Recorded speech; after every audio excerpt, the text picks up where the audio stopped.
Hello friends, இன்றைக்கி வந்து பார்த்திங்கன்னா நம்ம என்ன பார்க்கலாம் இந்த வீடியோவில் அப்படின்னு பார்த்தீங்கன்னா, அதாவது பனங்கிழங்கு வீடியோ தாங்க. பாருங்கள், நம்ம ஆல்ரெடி நுங்கு, இந்த பதநீர் ப்ளஸ் வந்து பனை வெல்லம் இதெல்லாம் நான் உங்களுக்கு போட்டிருக்கேன். ப்ளஸ் வந்து இந்த பனங்கிழங்கு வந்து நான் ஒன்று போடல, ஷேர் பண்ணல. பட் வந்து லேட் ஆகி போச்சு பாருங்கள். இந்த குருத்தெல்லாம் வந்துருச்சு பனங்கிழங்குல. இது வந்து கிராமத்து பக்கம், வில்லேஜ் பக்கம் நல்லாவே கிடைக்கும். அதாவது கிருஷ்ணகிரி பக்கம்லாம் பார்த்திங்கன்னா ரொம்ப அதிகமாகவே கிடைக்கும்.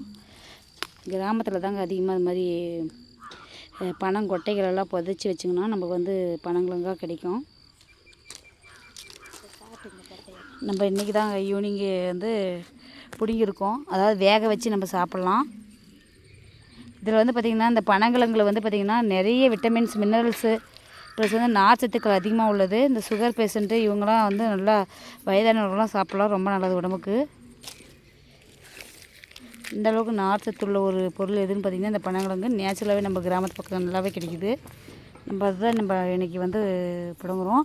கிட்டத்தட்ட ஒரு 3 மாதம்னு நினைக்கிறேங்க. கொட்டை, அதாவது இந்த பனை மரத்தில் விளைக்கின்ற கொட்டைகளை வந்து நம்ம அது மாதிரி புதைச்சி வச்சுருவோம். பற்றி எடுத்துங்களா, புதைச்சி வச்சு இந்த மாதத்தில் வந்து நம்ம அறுவடை பண்ணிக்குவோம். அட்லீஸ்ட் முன்னாடி மாதமே அறுவடை பண்ணியாச்சு. கொஞ்சம் லேட் ப்ராசஸிங்கிறதுனால நான் உங்களுக்கு லேட்டாக காமிக்கிறேன். பாருங்கள், இதில் தான் நம்ம வந்து இப்போ வந்து சனிக்கி அல்லது இது என்ன சொல்லுவாங்க, இதான் அது பேர் மண்வெட்டி. மண்வெட்டி இதில் வந்து நம்ம வெட்டி நம்ம இந்த மாதிரி கிழங்கு வந்து ஒன்று ஒன்றா நம்ம பறித்து எடுத்துக்கலாம். பாருங்க, ஒன்று ஒன்றா பறிச்சாச்சு. சரி, இந்த வீடியோ உங்களுக்கு ஷேர் பண்ணலாம் அப்படின்றதுக்காக ஷேர் பண்ணியிருக்கோம். இது வந்து நம்ம சுடு தண்ணியில், அதாவது ஒரு குண்டாவில், அதாவது குண்டாவம்மா டேக்ஸா டேக்ஸாவில் கொஞ்சம் கட் பண்ணி இந்த குருத்தெல்லாம் கட் பண்ணிடுவோம். பனங்குருத்து கட் பண்ணிவிட்டு இந்த கிழங்குங்களை மட்டும் வேக வச்சு நம்ம சாப்பிடுவோம். பாருங்கள்,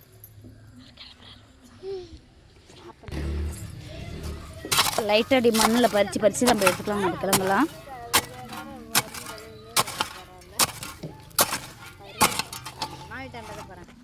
இங்கே பாருங்கள், எங்கள் வாழை பசங்களாம் வந்துட்டாங்க.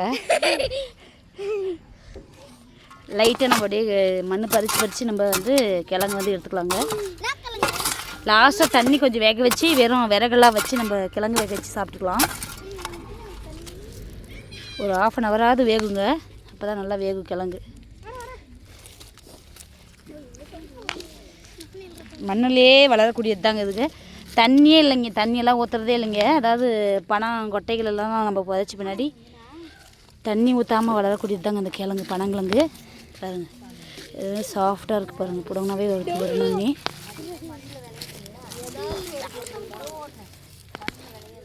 புடுங்கண்டா என்னென்ன அட்டகாசம் பண்ணுறாங்க பாருங்கள்.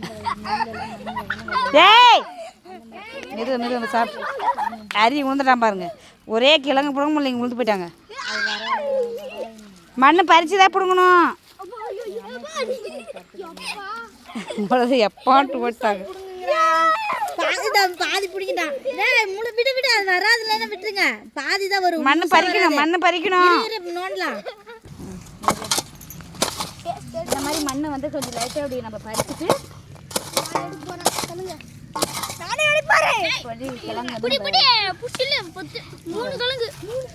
நல்லா கொத்து கொத்தா பறிச்சு வச்சு இந்த மாதிரி தான் மண் வந்து நம்மளுக்கு வரும்.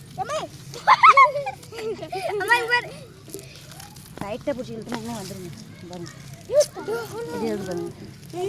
நம்ம இந்த அதாவது இந்த வேர் பகுதி ப்ளஸ் மேலே தண்டு பகுதி வந்து நம்ம கட் பண்ணியிருந்து கொஞ்சம் அதிகமாக வளர்ந்துச்சு. வீடியோவுக்கு டைம் என்ன ஃபஸ்ட்லேயே போட்டுட்டோம். இதெல்லாம் வளர்ந்துச்சு. கட் பண்ணிவிட்டு இந்த சைடு கட் பண்ணிவிட்டு, அதாவது ஒரு பாத்திரத்தில் இல்லைன்னா குண்டாவில் வச்சு வேக வச்சு நம்ம தோல் உரித்து சாப்பிட்டுக்கலாம். ரொம்ப நல்லது. நாச்சத்துள்ள ஒரு பொருள் எது அப்படின்னு பார்த்தீங்கன்னா இந்த பனங்கிழங்கு. உங்களுக்கு இந்த மாதிரி வில்லேஜில் கிடைச்சா நீங்கள் கண்டிப்பாக இதை ட்ரை பண்ணி பாருங்கள்.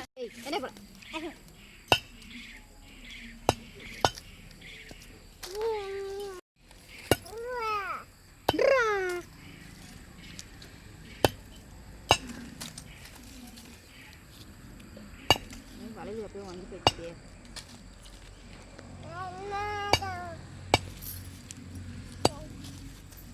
உருக்காக எட்டே போயிடும். நான் டேக்ஸ் ஆகிட்டேன், அதிலே போட்டு தண்ணி காஞ்சிச்சுன்னா டேக்ஸாக்குள்ள போடணுமா இல்லை டேக்ஸாவில் போட்டு தண்ணி காய்ச்சி நேரம் வை இப்படி வை கிளம்பி இல்லை ஆ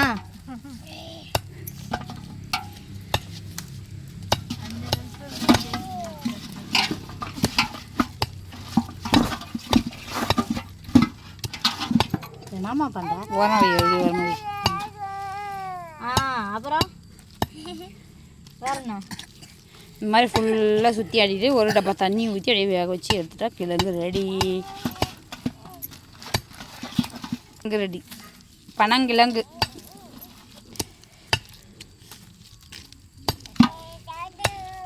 இது குச்சிக்கிழங்குன்ட்டு சொல்லிட்டு கிடப்ப குச்சியாக இருக்குதுன்ட்டு குச்சிக்கிழங்குன்னு சொன்னாலும் திருப்பூரில் நான் சொல்லுவேன். எனக்கு அப்போல்லாம் தெரியாதுல்ல இது பேர். சாப்பிட்றதுக்கு மட்டும் தெரியும். ஆமாம், சாப்பிட்றதுக்கு மட்டும் தானே சொல்லி கொடுத்தாங்க, பேரெல்லாம் சொல்லி கொடுத்தாங்க எனக்கு. கேட்கணும் நம்ம சாப்பிட்றதுக்கு முன்னாடி பேர் எப்படி இருக்குதுன்னு. அது நமக்கு தேவையில்லை. ஆக மொத்தம் ஏதோ திங்கர் கொடுத்தாங்களா கப்புன்னு தின்னுட்டு வந்துடும். அது ஏற நல்லா தெளிவாக காமிக்கலாம். நம்ம 40 கேள்வி கேட்டோம்னு வச்சுக்கோயேன், கீழே இருக்குது பாரு வெள்ளையா, நீ திங்காத போய் எழுந்து அப்படின்னு. அது இது வந்து மாவாக இருக்கும். உள்ள தோல் உரிச்சா மாவு வருங்க. மாவு வந்த பின்னாடி வந்து பார்த்திங்கன்னா அதில் தான் நார்ச்சத்து அதிகமாக நார்மலாக இருக்குது வேறு.